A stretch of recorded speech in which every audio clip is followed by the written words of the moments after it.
Hi, welcome Shankar. Thanks for joining us today on Startup TV. And before we get started, tell us a little bit of your background. Growing up, I believe in Penang, and before it all started for you, what's it like? First, thanks for having me, Jonathan. It's lovely being here. How it started? It started like for everyone else, confusingly. Were you sure that one day that you're gonna have all this, No, even at a young age? no. I had no idea. I mean, when I was growing up, I came from a fairly stable, very loving family. My father was a school teacher, and then he became a university lecturer. My mother was a school teacher. We're not poor, but we didn't have too many things. School teachers, like village leaders or like priests, are very respected, but have no money, usually. Anyone whose parent is a school teacher will tell you that they never had a lot of extra cash. I mean, a big holiday for us was from Penang, driving down to Kuala Lumpur, and I was one of these kids, like a jakun, getting all excited as we're coming down Ipoh Road already. It's like, oh my God, where am I? Wow, big buildings, So once a year, coming and hanging out in my uncle's place here in Kuala Lumpur was a big deal. Did I know I was going to be doing the things that I did? I had an inclination from a young age that I wanted things. There's a particular lifestyle that I wanted. I was very curious. I was an only child for 8 years. I have a brother. My brother's 8 years younger than me. So I had a lot of time on my own to entertain myself. And I think that inquisitiveness that is born out of a sense of need because I was bored sitting around at home on my own meant that I would make stuff up in my head. I enjoyed talking to people. I enjoyed adult conversations when I was young. And that was nice. So whenever my folks had friends coming over, I would sit in. I tried not to contribute. My major thing was to sit and not be noticed so nobody would tell me to leave. Because I think I always wanted to be an adult. Right. I was desperate to be an adult. So I participated in adult conversations. That's where it started. And I taught law for about a year, 2 years, a year and a bit. And such was the need for teachers in Malaysia in the mid-1990s in private tertiary education institutions that even someone like me with zero experience got immediately picked up, and I started teaching law. And I was good. I think I was good at what I did because I got other job offers and so on. And after a year, I realized that it's not a good place to be because the students who come in here don't get what they're paying for. They don't get good teachers. They have me, firstly. Secondly, they don't have enough facilities, not enough labs, not enough books, and so on and so forth. And that was my first foray to business because I thought to myself, I can do this better. Right. So at the age of 23, at that time, I was 23 years old, I wrote a proposal. I got into a bus from Penang to Kuala Lumpur. I called a few people I knew here, my friends, uncles, family members, and said, I've got this idea and let's look around. Can you help me find some investors? And eventually I did. And I found a group of investors who were willing to invest in me and in the idea. They gave us, me and my partner then, they gave us 100,000 ringgit, which is a lot of money in 1995, to establish an institution of higher learning in Penang. Although I had these grandiose ideas of what I wanted, but I didn't really know how to do it. And then you get waylaid. At the age of 23, you get waylaid with other more important things like finding girlfriends and, partying and doing all these other things, which were the mistakes that I made. So you learn from your mistakes. And I made a mistake. I didn't do it well, and my standing in the institution diminished tremendously. That even though I was a shareholder, eventually the institution said, hey, you're not really useful as our director of operations, so get out. Right. So again, I back to the drawing board, wrote another paper, went out again, and this time 2 years down the road, I realized that, okay, these are the things that I needed to do. I had a range of failures that were then converted to successes, that were then converted to monetary gains, that eventually I got involved in corporate training. So that's how it all started. So my first institution in Penang College started focused on engineering, and the second one in Malacca focused on IT. So I started moving away. I realized early on that I had to do what the market demanded, what the market forces were. So I did that. I went into that, and after a few years of doing that, I realized also there in that institution that I was competing with the big players, the big established private institutions. So I figured out quite early on that this is the trajectory. You have students who finish Form 5, and the ones that qualify, they do well, get into local universities, into the courses that they want to go into. Then you have the next rung, which is the students who don't get into the courses they want to go to, but have the financial reserves because they come from fairly wealthy families that they can go anywhere around the world to study whatever they want. Right. Then you have tier number 3, which is the kids who don't have the money to go overseas, but who can go to local institutions, but they have enough money to go to the top tier local institutions. Then you have tier number 4, which is my tier. You have no money, you didn't qualify, you have no money to go overseas, you've got no money to go to the top tier private institutions, then you come to me. So now I'm working with material which is not top notch. So I went back to my academic team and I said, this is what we'll do. You guys run the courses and I will come in and I will run training programs for them on attitude, on working in teams, learning to learn, how to build relationships with their employers and so on and so forth. And that worked. And I think I had a natural penchant for doing this. I could do this, I could stand, I could talk, I could teach. And I would inspire and engage these kids, and they went out to work. And one of the things I did was, in that institution, I got all my students to get internships because I thought one of the things that they need is they need to get out and be in the job market.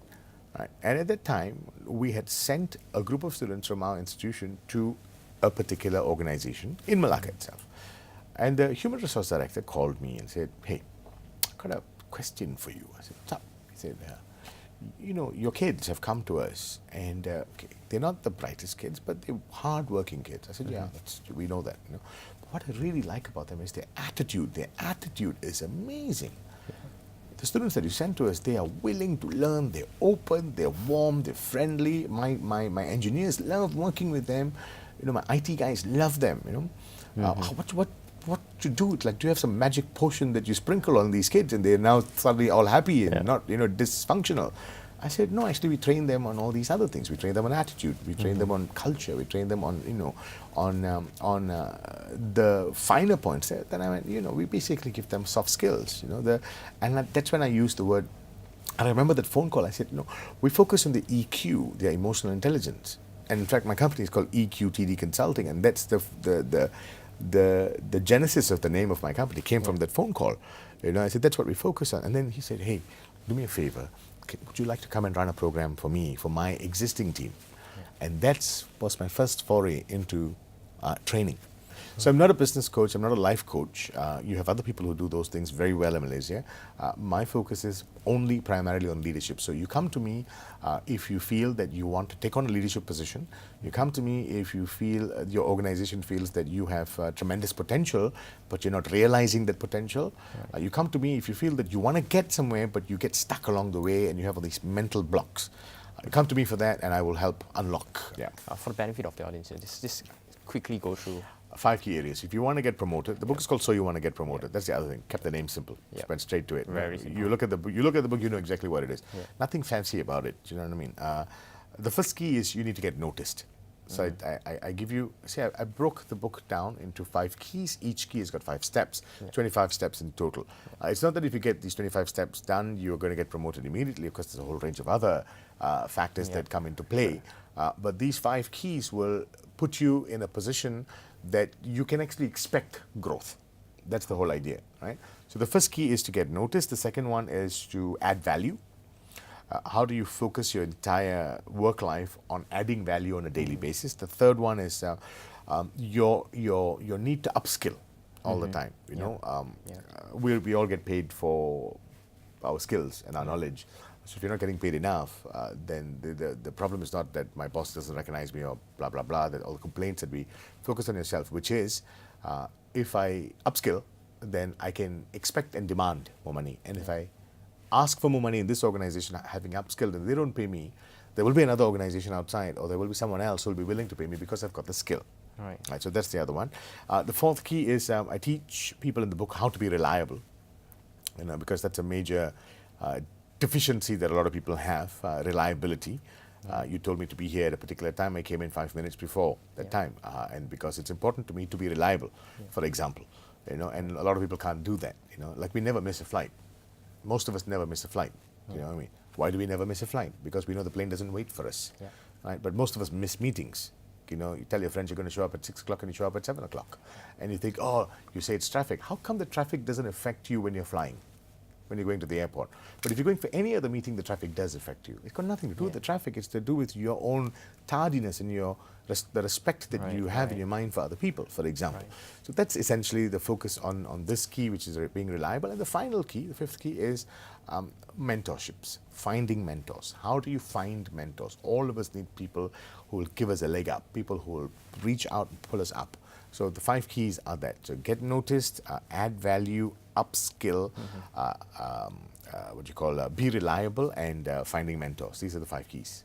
I don't know about cultures in the West or any other countries, but talking about Malaysians, how do we get noticed without being very obnoxious about it, without looking like you're always blowing your own trumpet, if you know what I mean. Yeah. I write that in the book, actually. I'm not sure whether you remember. I know you read the book, but there was one section in the book where I write and I say, I'm always reminded of a scene from one of my favorite TV programs is Blackadder. Blackadder goes forth. Rowan Atkinson, Mr. Bean, is the protagonist in that, and Hugh Laurie, who plays House, right? Before he became House in a household name, he was Lieutenant George in this particular thing. And this guy, Lieutenant George, is a hapless fool, and he can suddenly discovers that, Mr. Bean discovers, Rowan Atkinson discovers that Hugh Laurie can paint, and he goes, "Why did you tell me that you can paint, George?" George, why did you? And he goes, "Captain, one doesn't want to blow one's own trumpet, does one?" Because very English the way he says it. And Blackadder looks at him and goes like, "But you could have told us at least that you have a trumpet to start off with." This thing about not blowing your own trumpet, false modesty, Jonathan. This is false modesty. So you know what I mean? All of us blow our trumpet. When you want a job, what do? You go for a job interview. Even if you're headhunted, you still have to go for a job interview, right? And when you go for the job interview, what do you do at the job interview? I always ask this question in all my training programs. What do you do in a job interview? You put achievements, you put your best foot forward. Right. That's the right answer. But actually you lie quite a bit also. You embellish, you'll add salt and pepper, you'll do all sorts of things. Nobody has ever been accused of not blowing their own trumpet in a job interview. So if someone says, "So Jonathan, Robert, can you do this particular job?" and tell you what, "Oh well, I'm average at this job." You will never say, "I'm average at this job," will you?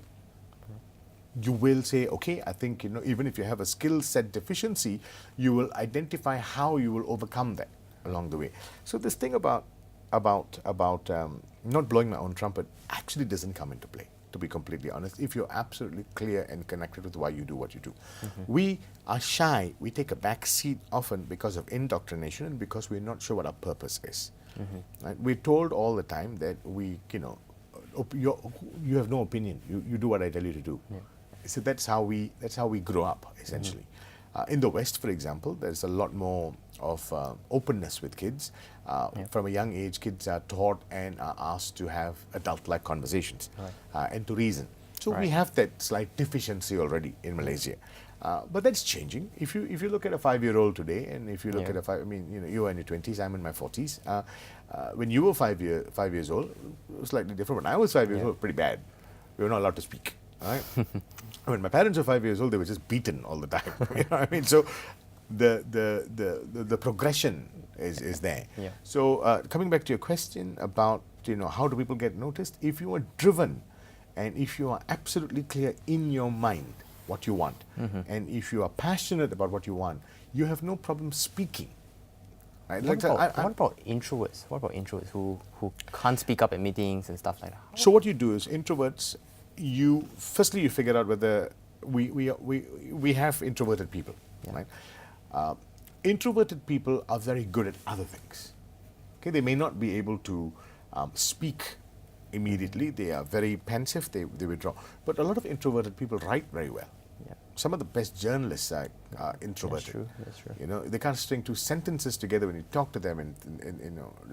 I coach journalists, and I'm like, how in God's name are you a journalist? And they go like, "Actually, boss, I write. I don't have to speak. I'm not like you talking for a living, and I write."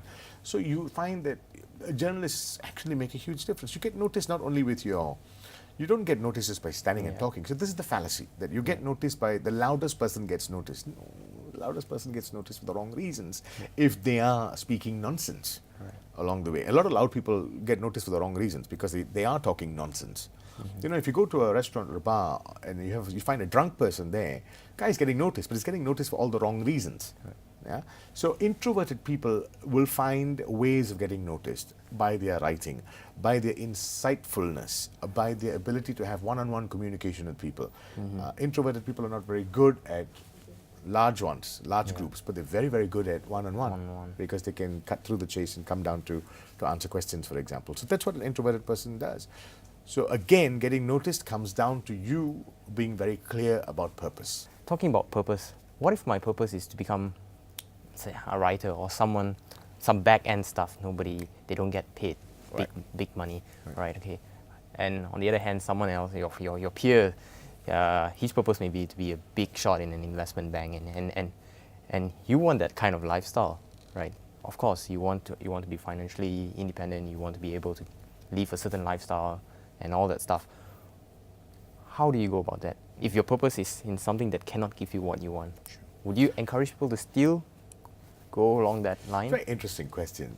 And I'm not saying this because I need some time to think about the answer, because usually when you ask a question, people say interesting questions like, how do I answer this question right now? No, I have an opinion about this. Okay, first part is, purpose. Yeah. I'll tackle that one first. Purpose. Everything in life is purpose driven. Even when you don't think you have a purpose, it's purpose driven. Very simple example. 10 years ago, I met my wife. I met my wife on an aeroplane flying from Kuala Lumpur to Jakarta. Right. That's where I met her. We were sitting next to each other, and because I'm hugely handsome, she liked me. I hope she watches this, and she's going to smack me later for this. But we got to know each other, and we liked each other. We thought we'll continue with this relationship. For the first 2 years of our relationship, she lives in Indonesia, in Jakarta, and I lived in Kuala Lumpur. And during the time, and I only know this because she told me recently, in another discussion we had, she brought this fact out, because men cannot remember statistics like this. In that 2-year period, 104 weekends in 2 years. It didn't even occur to me that that's the number of weekends we have in 2 years, but this is how a woman's mind works, apparently. She said, in 104 weekends, I had gone to Indonesia 70 overtimes to visit her, weekends, to see her. And I did that. I found work, I sold my wares, I did a lot of work there, and I also went off my own back. I found the cheapest flights. I used to take 3 o'clock in the morning flights back and 4 o'clock in the morning out, and those kinds of things, these odd hours, because that's the cheapest, and I picked on all sorts of airlines to fly in and out. I did it, right? And the reason why this conversation started with my wife was, I work at the weekends. Friday, Saturdays, I train, I coach. So if I don't have a weekend when I'm not working, if I have a weekend when I'm not working, on Sundays, I want to stay in bed. I want to chill out, relax, take it easy. My wife, on the other hand, if I'm around on a Sunday, she likes going shopping. For some reason, women have this problem with shopping. Any waking moment, I'm being very sexist here by saying that, but my wife, very specifically, I will limit it down to my wife. So if she walks in at 8:30 or 9 o'clock in the morning on a Sunday morning with a cup of coffee into the bedroom and wakes me up, I'm usually going like, actually, what do you want? I love you. I brought you some coffee in bed. I'm like, actually, tell me what you want. So she says, okay, we're going here, going shopping. Just going around to the curve. We're going there. We're going shopping. And for me, when you say going to the curve, going shopping, Sunday morning, like, please, so I was taking my time in drinking one coffee after the other before I got ready. So she got really upset with me. She said, what have you done to my husband? That man I fell in love with 10 years ago. I said, what are you talking about? You're sounding very odd now when you say things like this. And she said, that's when she brought up that fact now. 104 weekends, 70 times you came to Jakarta, 2,500, 3,000 kilometers you could come, right? Now, we live in Taman Tun Dr. Ismail, and I asked you to go to the curve, which is 6 minutes away. It's taking you 2 hours to drink one coffee after the other because you're dragging your feet. What is wrong with you? Which is when I sat down and said, darling, let me explain to you about purpose. 10 years ago when I met you, right, my purpose was to get you. Therefore, I pulled out the stops. Therefore, flying to Indonesia every weekend, every other weekend was not a problem. Anything you wanted, no problem. 10 years down the road, 10 years ago, I wanted you. 10 years down the road, I just want you to leave me alone. So the purpose has changed. Therefore, the attitude has changed. Now, I tell you the story because literally all of us, our attitude is directly related to our purpose. And even when you don't think you have a purpose, there is a purpose along the way. It manifests itself in your attitude, right? So if you are confrontational with a particular friend at work, it's because you might not realize this, but you have a particular attitude because there is a purpose inside you that is driving that attitude. So, for example, if Jonathan, you and I work together, right, and I don't like you. For some reason, I can't even pinpoint why I don't like you. I don't like you. Now, even if you're telling me a truth, I won't accept it. So my attitude will be very bad, you know. So you'll come to me and say, like, what is wrong with this? Or you will say something, what is wrong with this Shankar guy? You know, really bad attitude, terrible attitude. He's got an attitude problem. We've heard this, right, at work, at the workplace. Right. So somebody will come and say to me, bad attitude. The purpose is wrong, or the purpose is A, so my attitude is also A. I won't say the purpose is wrong. My purpose is to always be confrontational with you. Why? Because I don't like you, right? So the manifestation of that is in my attitude towards you. Yeah. So every single thing that you do, my attitude will be that particular way only. Then there are other people who can do any wrong, right? But you'll always be forgiving of them. Yeah. Why? Because your purpose with them is love, is connection. It's, you know, like my wife and I. My wife can really get upset with me, and I won't take that from anyone else, but I'll take it from her. And she's the same with me. I mean, she's a very strong personality, but sometimes sometimes other people see and go like, wow, Dr. Susanna takes a lot from you. Huh? And I go like, no, I'm the husband, so she should, you know. So in my mind, but basically the purpose. Both of us are quite clear that our purpose is love, our purpose is wanting to be together, wanting to have a harmonious life. That doesn't mean we're going to agree with each other all the time. So our attitude is always, it might be confrontational to start with, then it becomes reconciliatory, because that is the purpose. So if you ask me whether young people need purpose, they need purpose. Because I realize that life is a series of trade-offs. What I enjoy most about the work that I do right now is the fact that I have freedom. I don't, and I do.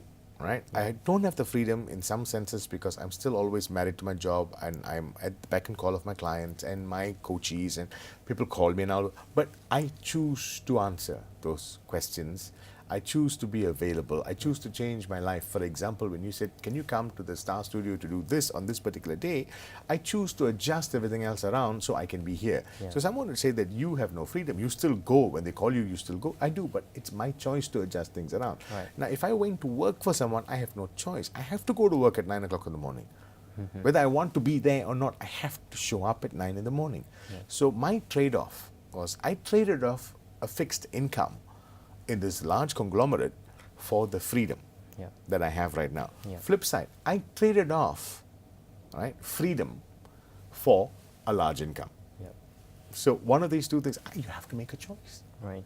So if you ask me this question, what should I do? I'll say, be clear that either way you're trading something off. So if you stay at the back end, which is where you love, and that's where your forte is, and that's where your skill set lies, you will never earn enough money. So don't complain about it. Be clear that you made the choice and be happy. At the end of the day, all the property we buy, all the work that we do, all the relationships that we build, everything that we do is all about making us happy, is it not?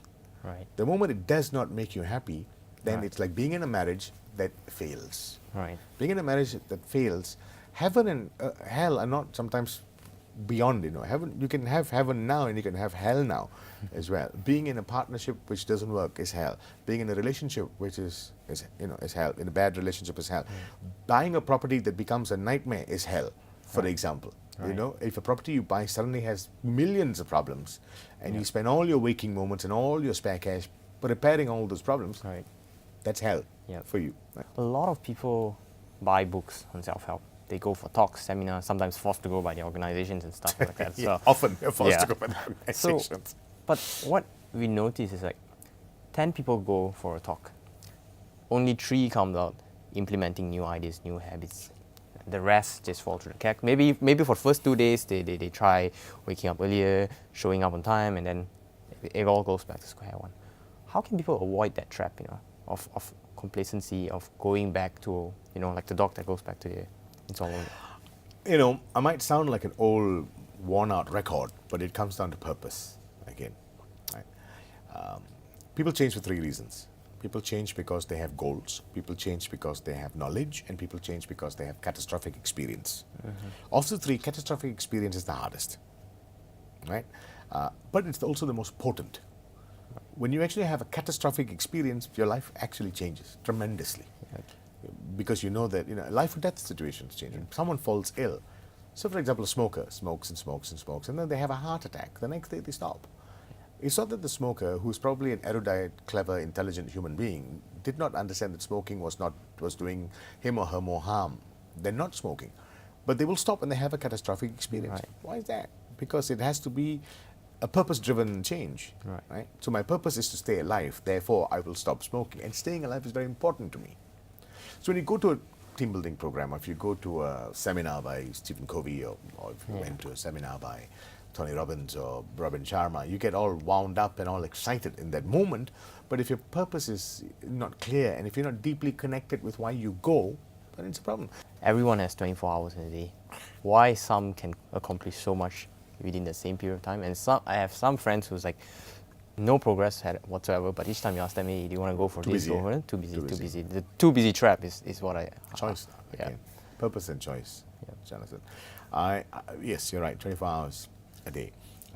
Firstly, many people think I have many different businesses. I have one business with many different iterations. I've always wanted to be relevant, and I've always wanted to make people happy. These are the two things. So, EQTD Consulting, I want to be relevant, and I want to make people happy. I empower them. I'm empowering people through my coaching sessions and my training programs, so I make them happy. I am co-owner of the Crack House Comedy Club. Right. And I ask everyone who works the club all the time, what business are we in? We're in the business of making people happy. So every show that we run in the comedy club needs to make that 100 people who show up, when they leave after an hour and a half, they must feel better than before they came in. I'm very clear in my mind what I do. I'm in the business of being relevant and making people happy. So everything I choose to do goes around that. Yeah. That's the first thing. Second thing is, surround yourself with people who will take your burden away. Get good people to work with you. Inspire and engage them. Don't micromanage them. Right. If you micromanage people, then it'll be a problem, because then you have to do everything yourself. I don't do everything. Right. I have no idea what's going on in some of the businesses, but I trust the people who run the businesses for me. What's your guiding philosophy when it comes to wealth building? Give. Strange. Yeah. Give your money away. How much? Everything. The more you give, the more you get. That's my guiding philosophy in building wealth. The more you give, the more you get. Right. I always find that that this is almost a contraindicative kind of philosophy in life. I am not your archetypical guest on the show. I think in the property television show, I'm not the kind of guest who will advise people to go out there and buy properties and so on and so forth. My focus with young people always is to get people to understand that if you want to go out and buy a property, right, you need to have money. Yes. If you want to have money, in order to have money, you need to earn an income. So my job is to help you at that early stage to build your income base in so that you can go out and invest. Right. So my focus is the more you give, the more you get. Right. Before we wrap up, if people want to get in touch with you, where any social Yeah, you sites? can be in touch with me, EQTD.com. This is our website. You can contact me at Shankar at EQTD.com. I write a column Where can in they the get newspaper. the book? You can buy the book. So you want to get promoted at all major bookshops. MPH stocks it, and by the end of August, early September 2017, my next book is coming out. All right, The next book looking is forward to called that. Success Consciousness. So that's soon out.